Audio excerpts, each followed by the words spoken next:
کیسے کیسے قربانیوں سے لوگ نکل رہے ہیں اور کتنی بڑی بڑی قربانیاں دے رہے ہیں. ابھی پورا گیا جو سنے ہوں گے سال کی جو جماعتیں کام کر کے آئے اور جو بیرون کام کر کے آ رہی ہے اور جو مسئولات کی جماعتیں کام کر کے آ رہی ہیں وہ سب ہمارے سامنے. وہ صرف اس لیے نہیں ہے کہ اور ایسا ہے بہت ویسا ہے پھر کیا ہے چلو اپنا کاروبار اپنی دکان اپنا کام دھندا. یہ اس کے لیے نہیں کارگزاریاں سنائی جاتی دوستو, یہ تحریض کے لیے ہوتی ہے. اپنے اندر بھی شوق و جذبہ پیدا کرے جو صلاحیت ان کے اندر ہے جو صفت ان کے اندر ہے. بلکہ علماء کہتے ہیں جو صفت صحابہ کے اندر تھی اللہ نے وہ صفت رکھی ہے. دیکھو دنیا کو کہاں سے ترقی کر کے کہاں پہنچا دیا گیا. صحابہ کے بارے میں سنتے ہیں کہ ایسا اور ایسا اور ایسا تو سمجھ میں نہیں آتا ہے. آج دنیا کی ترقی لوگوں نے اپنی صلاحیت لگا کے دنیا کہاں سے کہاں پہنچا دی کہ صحابہ کو بتایا جاتا ہے تم مدینہ سے مکہ پہنچنے میں اتنے دن لگا دیے وہ ہندوستان سے لوگ 4-5 گھنٹے میں پہنچ جائیں گے. تو ان کو سمجھ میں نہیں آتی اس وقت یہ بات. جیسے آج لوگوں کو سمجھ میں نہیں آتی کہ ان کا قرآن سننے فرشتے کیسے آ جاتے تھے, ان کی عیادت کے لیے فرشتے کیسے آ جاتے تھے, ان کی مدد کے لیے آسمان سے فرشتے کیسے آ جاتے تھے. جیسے انسان نے اپنی صلاحیتوں کو دنیا پر لگا کر جو ان کے لیے ناممکن تھا ان کو ممکن بنا دیا, انہوں نے اپنی صلاحیت کو اللہ کے دین پر لگا کر جو آج کے کمزور ایمان والوں کو ناممکن نظر آ رہا ہے وہ انہوں نے ممکن بنا کے بتایا. صلاحیتیں اللہ نے آج بھی رکھی ہے دوستو. اللہ کے دین پر لگیں, نکلے ہم اللہ کے راستے میں اپنے اسباب و وسائل کو لے کر اللہ تعالیٰ کو راضی کرنے کے جذبے سے صحیح نیت اور صحیح جذبے کے ساتھ اللہ تعالیٰ اپنے وعدوں کو ہمارے حق میں بھی پورا کریں. اس کے لیے ہمت اور ارادے کر کے بتلائیں دوستو. جو حضرات 3 مرتبہ 4 ماہ لگا کے بیرون کی نیت کریں اور جن کا جو 4 ماہ نہیں لگائے وہ پہلے کی دوسرے کی تیسرے کی نیت کر کے بتائیں دوستو. جلدی جلدی بتائیں, ہمت کریں, ارادہ کریں.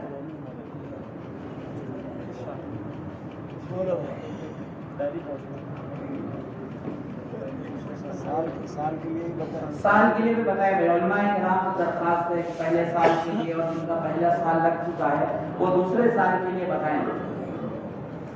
علماء ارادے کر کے بتائیں. جیسے مجھ پر پورا بیٹھا ہے اسی طریقے سے اطمینان سے بیٹھے رہے.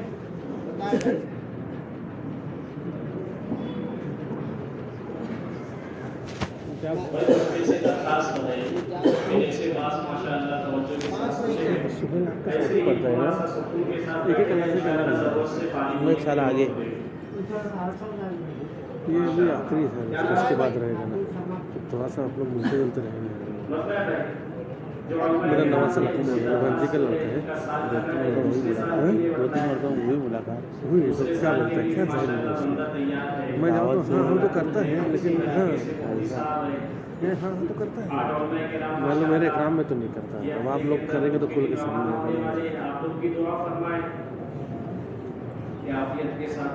کم سے کم اللہ بھیا ٹھیک ہے 3 نمبر کم سے کم ابھی لگ جائے گا تو آگے سال کا آسان رہے گا. آپ کے رشتے دار ہاں میرا بہن کا نواز ہے, میرا بھی نواز ہے. ملتے ملتے تو اچھا رہے گا. ابھی سے مطلب ہاں نا آگے بھی دولار میں پڑھا رہا ہے, وہ تراویح بھی وہی پڑھا رہا ہے, تو ادھر ٹچ رہا تو درخواست کروں گا کیونکہ آپ لوگ کی فیلڈ ایک ہی ہے وہاں رہے کہ آپ لوگ زیادہ قریب ہیں یا تو کبھی کبھار میرے ملاقات آپس میں تشکیل کرے, آپس میں دوسرے کو کھڑا کرے. بتائے بھائی تھوڑا سا جانے والے سے درخواست